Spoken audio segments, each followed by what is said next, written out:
Evangelho segundo São Marcos, capítulo 11. Encontramos no capítulo 11 de Marcos o que em Mateus está registrado no capítulo 21, que é o momento em que Jesus chega a Jerusalém e muito mais próximo da morte e ressurreição.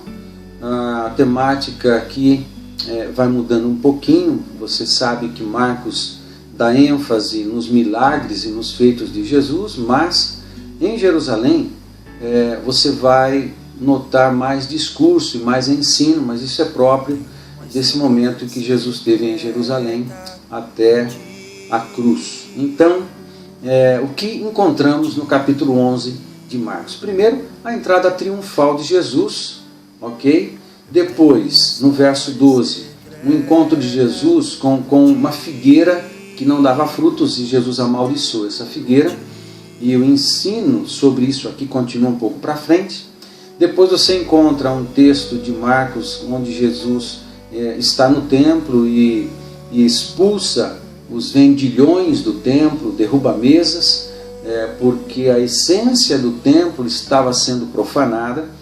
No verso 20, Marcos registra a continuidade do ensino sobre a figueira, porque Jesus vai falar sobre fé e sobre poder com os discípulos aqui. Eu vou voltar a falar sobre isso. E ele finaliza o capítulo 11 com uma conversa de Jesus com sacerdotes, escribas e anciãos a respeito da autoridade com a qual Jesus estava fazendo e falando o que estava fazendo e falando no templo. Ok? Muito bem. O meu destaque está neste ensino de Jesus sobre fé. Certamente, como eu, você já deve ter pedido coisas a Deus, crendo muito, desejando muito, mas não foi atendido. E lendo textos como esse, do verso 24, por exemplo, por isso vos digo que tudo quanto em oração pedirdes, crede que recebestes. Está no passado o verbo, é curioso. E será assim convosco. Qual é a questão aqui? Que dilema que aflige muitas vezes a nossa alma, é o que tem de errado aqui. Certamente nada com a palavra de Deus. Se tem algo a ser melhorado ou corrigido, está em nós. Mas deixa eu te dar algumas dicas aqui. Primeiro, eu não vou responder tudo a respeito disso, porque eu ainda busco a Deus para discernir melhor a fé e viver a fé de maneira mais pura e mais dedicada. Mas a primeira coisa que eu falo a você, a primeira dica é a seguinte: tome cuidado para não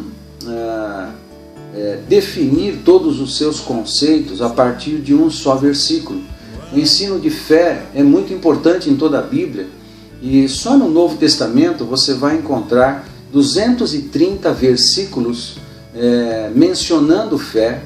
E é um bom exercício de estudo, se você quiser fazer, procurar esses textos e entender de que maneira a ideia de fé é compartilhada nesses diversos textos. E você vai encontrar que tem ideias diferentes. Em alguns textos, a palavra fé é sinônimo de evangelho.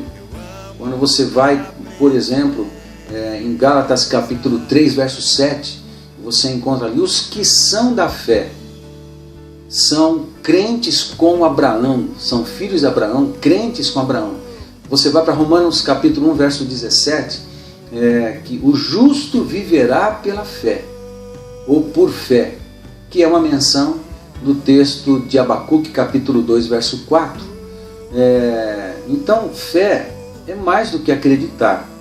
Fé também sinônimo de evangelho e de alguma forma também expressa uma dimensão, que é a dimensão do reino de Deus, o reino do nosso Senhor Jesus Cristo. Então fé é mais do que acreditar muito.